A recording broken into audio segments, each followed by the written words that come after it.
Kaya ngayon guys, actual road test natin ngayon yung bagong babante na valve body, ni-repair na valve body. Kasi yung issue niya dati, pag ni-reverse mo, delay. Tapos, stuck sa Tresera. Na-repair na namin yung ECU box. Tapos, tinisting namin, perfect na yung ECU. Pero pagdating sa unit niya, naka-third. Tapos, delay. Tapos, delay yung shape. Tsaka makaldag. Ngayon, road test natin. Tingnan natin kung na-perfect na ba natin yung repair natin ng valve body. Yan, dito lang sa highway.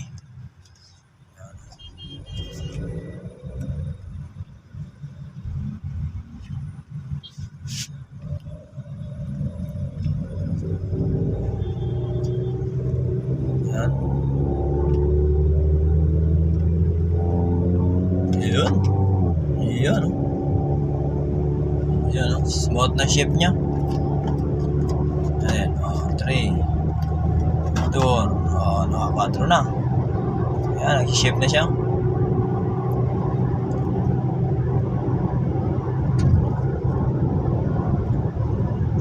Downshift natin. 3. Yun. Nagda-downshift na. Lipat ulit. Back. 4. Okay na. Perfect na guys. Yun perfect na yung repair. Ayan siya. Dito, ni-road test natin ngayon. Dito tayo sa highway.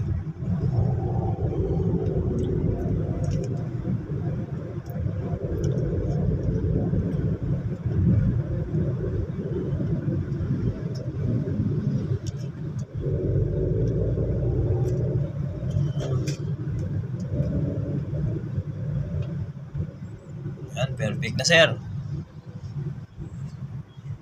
Isa namang satisfied customer natin na natulungan natin. Dahil sa issue niya na third gear stuck. Na-repair na ang ECU, third gear pa rin. Tapos may delay siya sa reverse, kumakaldag. Pero yung ECU niya nung na-repair, perfect. Tinisting namin sa isang accent. Yun, walang sa niya ECU. Perfect na yung repair na ECU niya, wala na issue. Pero pagdating sa unit niya, pag nilagay namin ECU niya, sa kanya, nagte-third.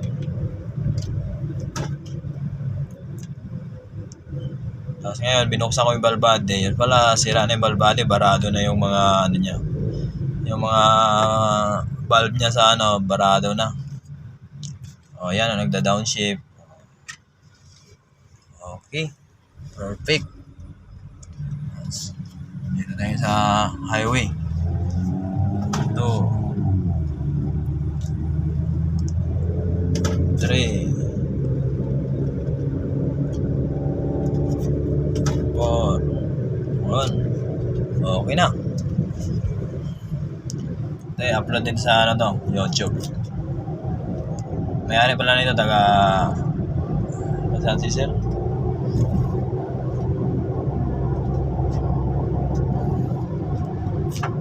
Ayan guys, natin natsambahan naman natin ang ating hula na nasa valve body ang sira.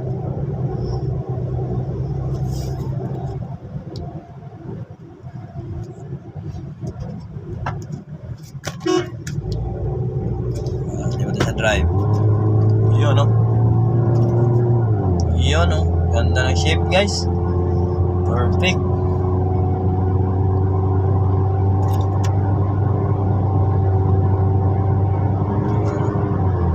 Yun.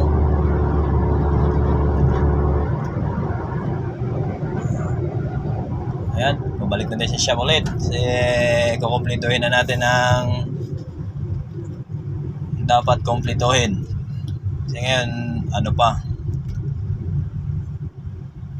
hindi pa siya na-kompleto eh. Kabit ko muna lahat ng mga pinagtatanggal ko dito. Ayun i-shape na siya guys perfect na. Tuwang-tuwa na naman si sir nito pagbalik. Na perfect yung valve body. Yung transmission. Pero okay na.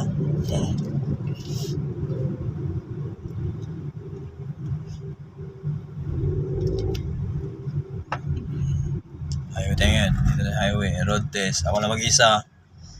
Walang taghawak ng video eh.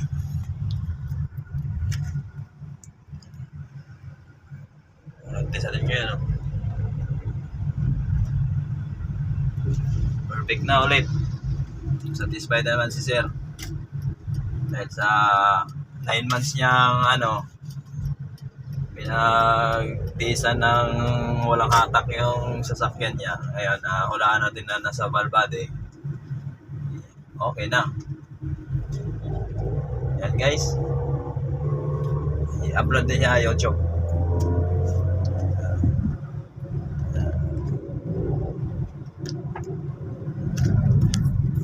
Ayan.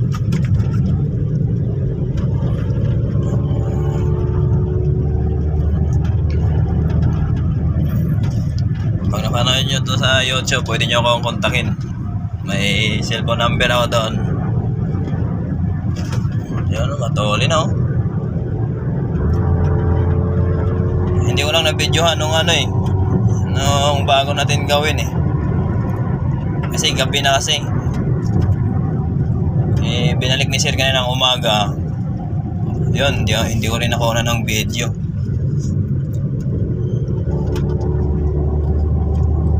Pero ko rin, subukan ko i-upload yung mga picture yung pagbaba ng valve body nito.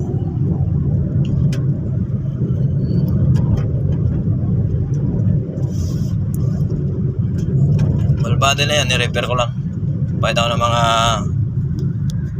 gasket ng valve body niya. Tapos nilinis ko yung mga spring sa barbula ng valve body. Yan.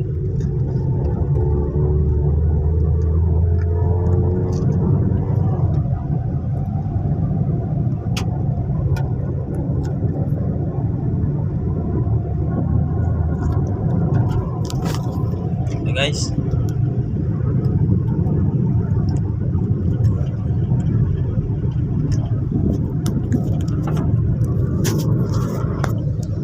ayan guys, hanggang dito na lang yung video. Kita-kits na lang sa susunod na mga gawa ko, i-upload ko ulit. Ayan guys, thank you. Sana subscribe nyo yung YouTube channel pag napanood nyo to. Marami kayong matutunan at maituturo ko na paano gagawin na makamura lang hindi ka natawag ng mekaniko. Parang pag nag-DIY ka na pwede ko ituturo dito sa YouTube. Okay guys, thank you and peace, bam.